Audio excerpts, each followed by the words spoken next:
Hello children, welcome to my class. आज हम लोग पढ़ेंगे आवर लाइफ सपोर्ट्स, ठीक है, जिसमें सबसे पहले पढ़ेंगे हम लोग एयर के बारे में। ये चैप्टर 12 है क्लास 5 में, ठीक है। Air around us. Air is very important part of our life. कि एयर जो है हमारे लाइफ में सब बहुत ज़्यादा इंपॉर्टेंट पार्ट है, क्योंकि कोई भी लिविंग थिंग्स है वो एयर के बिना सरवाइव नहीं कर सकता है, ठीक है। लिविंग थिंग्स को ब्रीदिंग के लिए एयर चाहिए। तो ये एयर कहाँ होता है, मतलब कहाँ पर रहता है ये, इसके बारे में पढ़ने के लिए हम लोग पढ़ेंगे पहले एटमॉस्फेयर के बारे में। What is atmosphere? हमारे जो प्लैनेट है अर्थ, उसके चारों तरफ एक थिक ब्लैंकेट ऑफ एयर है, ठीक है, जिसे बोलते हैं एटमॉस्फेयर। देखो ये हमारा जो अर्थ है, ये अर्थ के ठीक ऊपर यहाँ तक ऐसे फैला रहता है लेयर ऑफ एयर। एक लेयर क्यों बना गया है? क्योंकि जो अमाउंट ऑफ एयर है वो अलग अलग थोड़ा थोड़ा ऊपर जाता है, टेम्परेचर वैरी करता है। ये सब के कारण इस लेयर को हम लोग बांटे हैं 5 लेयर्स में, ठीक है। अब हम लोग सबसे पहले ये जानेंगे कि ये जो अर्थ के चारों तरफ ये जो लेयर ऑफ एयर है ये क्यों है ये? तो ये अर्थ के ग्रेविटी के कारण है। यानी अर्थ का जो ग्रेविटी जैसे हम सबको होल्ड करके रखा है, ठीक उसी तरह ये हवा के लेयर को भी, यानी एटमॉस्फेयर को भी होल्ड करके रखता है, पकड़ के रखता है। अगर हम मून के बारे में बात करें तो मून का जो ग्रेविटी होता है वो अर्थ का 6 टाइम्स लेस होता है, 6 गुना कम, ठीक है। तो मून के चारों तरफ एटमॉस्फेयर नहीं है, यानी मून अपने चारों तरफ एयर को पकड़ के नहीं रख सकता है, क्योंकि उसका ग्रेविटी बहुत कम है, ठीक है। तो ये लेयर ऑफ एयर के बारे में अब हम लोग डिटेल्स पढ़ेंगे। तो अब आप समझ गए। चलिए, एटमॉस्फेयर के बारे में पता है। एटमॉस्फेयर क्या होता है? एक मिक्सचर ऑफ गैसेस। एटमॉस्फेयर में अलग अलग गैसेस का मिक्सचर है।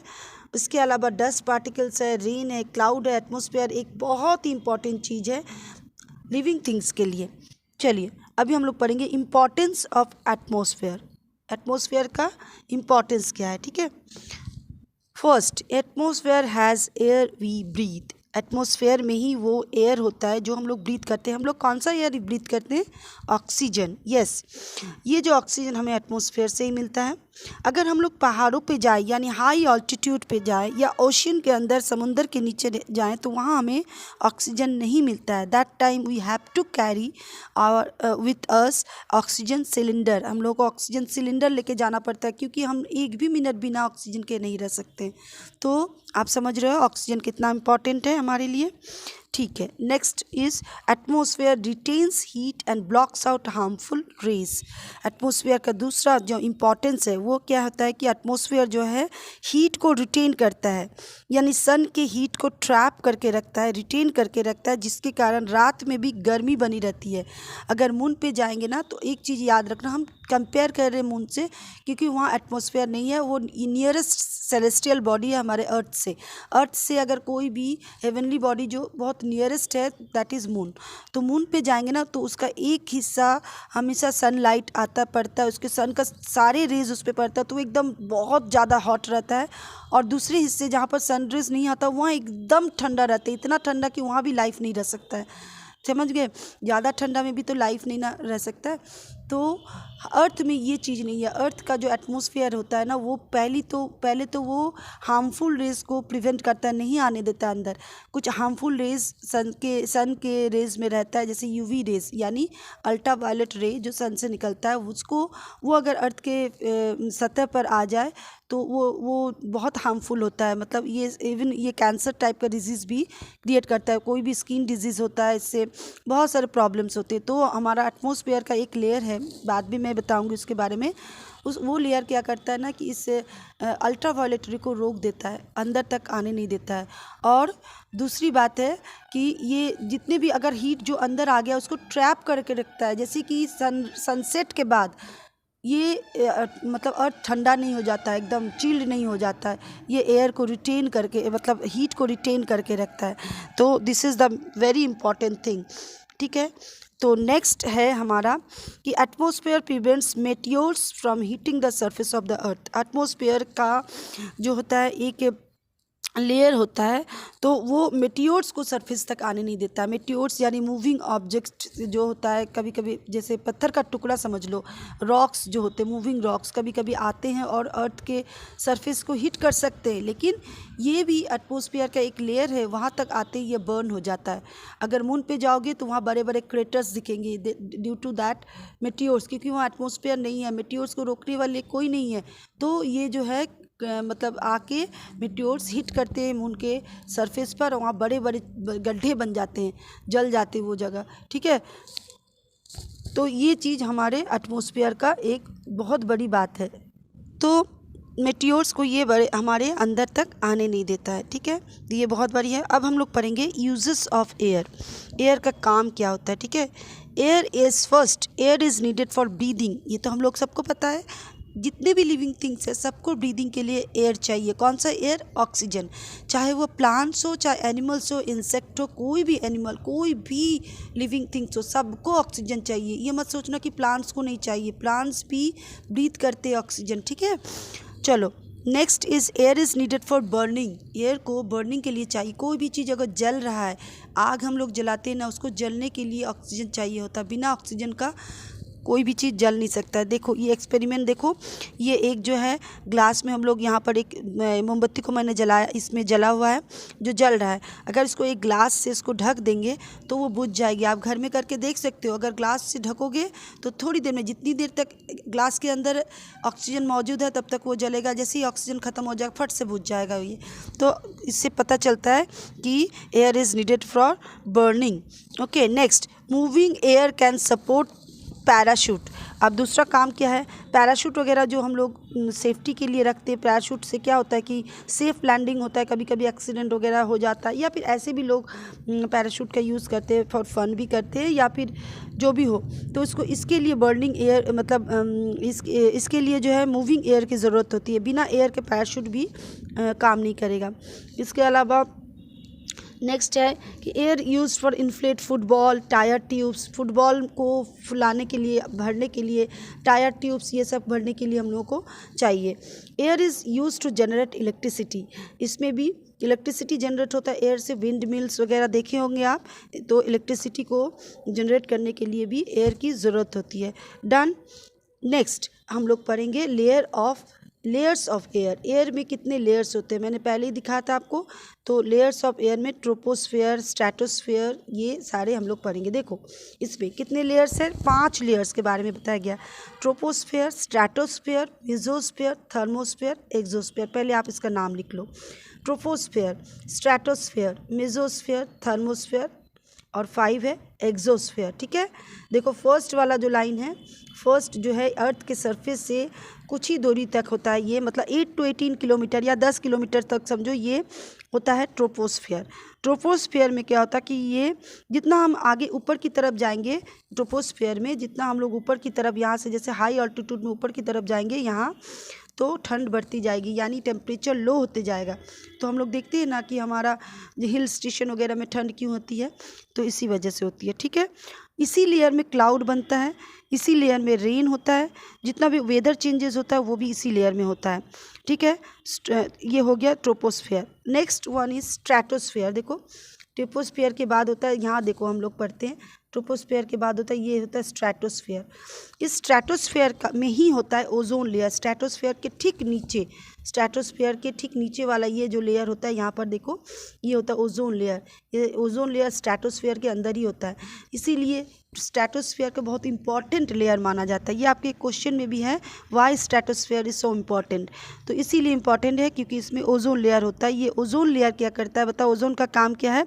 ये हार्मफुल यूवी रेज यानी अल्ट्रा वायलेट रेज को ये अंदर नहीं आने देता है। ठीक है, हमारे अर्थ के सरफेस तक आने नहीं देता, यहीं तक आके वो रुक जाती है, एब्जॉर्ब कर लेता है। इसीलिए ये लेयर जो होता है बहुत गर्म भी होता है। ठीक है, एयर जेट वगैरह जो होता है ये इसी लेयर पे पाया जाता है, एयर जेट जितने भी होते हैं। ठीक है, next is mesosphere. This is the third layer. इस लेयर में भी मेटियोर्स बर्न हो जाता है, इस लेयर में ही मेटियोर्स, देखो मेसोस्फेयर है ना, मेसोस्फेयर ये थर्ड लेयर है। इसी लेयर पे मेटियोर्स ऊपर से आते हैं, जब इधर से आते हैं, जब इसी लेयर पे आके बर्न हो जाते हैं, इससे नीचे नहीं आ पाते। डन। तो ये सबसे इसका जो सबसे ऊपर वाला लेयर होता है ना, पार्ट होता है ना, ये coolest place on the earth बोला जाता है, ठीक है, बहुत ठंडा होता है यहाँ। Next is thermosphere. थर्मोस्फेयर कौन सा है बताओ? ये है थर्मोस्फेयर, बहुत यहाँ पर ये फोर्थ लेयर है, ठीक है। जितने भी स्पेस शटल है, देखो यहाँ पिक्चर बना हुआ है स्पेस शटल का, स्पेस शटल जो है और रेडियो एक्टिव कम्युनिकेशन वगैरह सब इसी लेयर पे होता है, ठीक है। ये हो गया कंप्लीट। उसके बाद लास्ट लेयर है एग्जोस्फीयर, जो एकदम आउटर लेयर बोला जाता है, एकदम आउटर लेयर है, ठीक है। यहाँ पर एयर बहुत कम हो जाता है। Done, layer of the air हम लोग समझ में आ गया एटमॉस्फेयर के लेयर्स के बारे में। चलो नेक्स्ट करते हैं कंपोजिशन ऑफ एयर। एयर में बहुत सारे गैसेस पाया जाता है, कोई एक दो गैस नहीं, बहुत सारे गैसेस का कंपोजिशन होता है। और इसके साथ साथ इसमें वाटर वेपर भी होते हैं, स्मोक और डस्ट पार्टिकल्स भी होते हैं। तो पहले हम लोग गैसेस के बारे में पढ़ते हैं। देखो इसमें एयर में ना 78% होता है नाइट्रोजन गैस। कौन सा गैस? नाइट्रोजन, ठीक है। 21% होता है ऑक्सीजन, बहुत इंपॉर्टेंट गैस है, वो 21% ही है। और ये जो 1% बचा ना, इसी में बहुत सारा गैसेस होता है, जिसमें कार्बन डाइऑक्साइड और दूसरे गैसेस होते हैं। यानी कार्बन डाइऑक्साइड बहुत कम होते हैं, जो कि हम लोग बढ़ा रहे हैं अभी। ये 1% रहेगा के अंदर, यानी कार्बन डाइऑक्साइड रहता है करीब 0.04%। लेकिन अगर हम लोग जितना पॉल्यूशन हो रहा है ना, तो कार्बन डाइऑक्साइड का मात्रा बढ़ रहा है। थैंक्स टू द ट्रीज़ और thanks to the plants world, कि वो कार्बन डाइऑक्साइड को मेंटेन कर कम कर रहा है, ठीक है। चलो तो अभी हम लोग एक एक लेयर के बारे में देखते हैं अच्छे से। पहला लेयर है ऑक्सीजन, जो 21% होता है।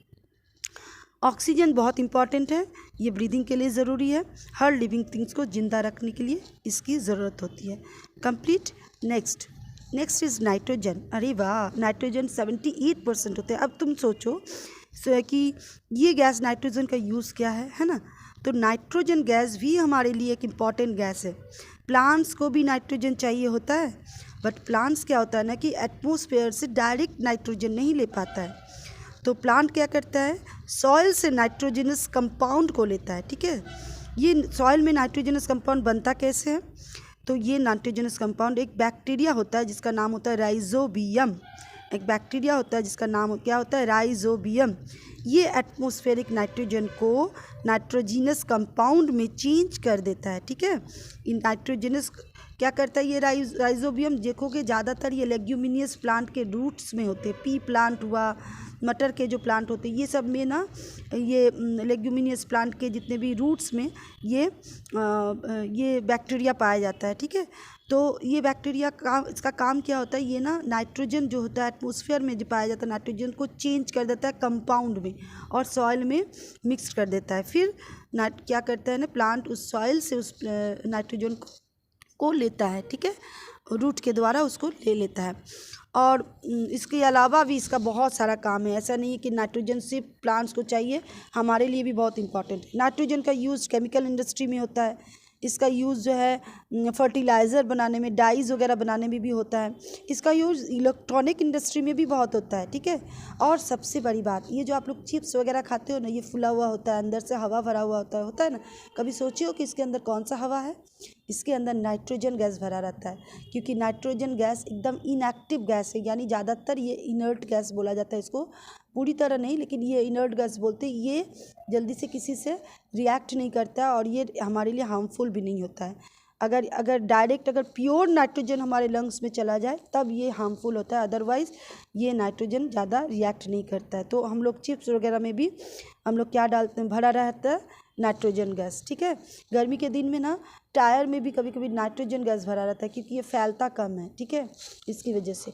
ओके चलो नेक्स्ट, कार्बन डाइऑक्साइड। वाओ, ये तो हमारे लिए एकदम ही अच्छा नहीं होता है, हमारे लिविंग थिंग्स के लिए, मतलब एनिमल्स के लिए बहुत ज़्यादा पॉइजनस गैस मानते हैं इसको, हम लोग ब्रीद आउट कर देते हैं। लेकिन प्लांट्स के लिए उतना ही इम्पॉर्टेंट है, क्योंकि प्लांट्स जो है अपना खाना खुद बनाता है। तुम लोग जानते होंगे कि plants is the only living things that make their own food, that prepare their own food, and to prepare their food they need carbon dioxide. उसको अपना खाना बनाने के लिए प्लांट्स को चाहिए carbon dioxide along with water और sunlight, ठीक है। ग्रीन प्लांट्स यानी जिसमें क्लोरोफिल होता है, ऐसे प्लांट्स जो है अपना खाना खुद बना सकते हैं। बिना ग्रीन कलर के यानी ग्रीन पिगमेंट क्लोरोफिल के बिना वो खाना नहीं बना सकते। तो ये चार चीज़ उनको चाहिए, chlorophyll, sunlight, carbon dioxide and water.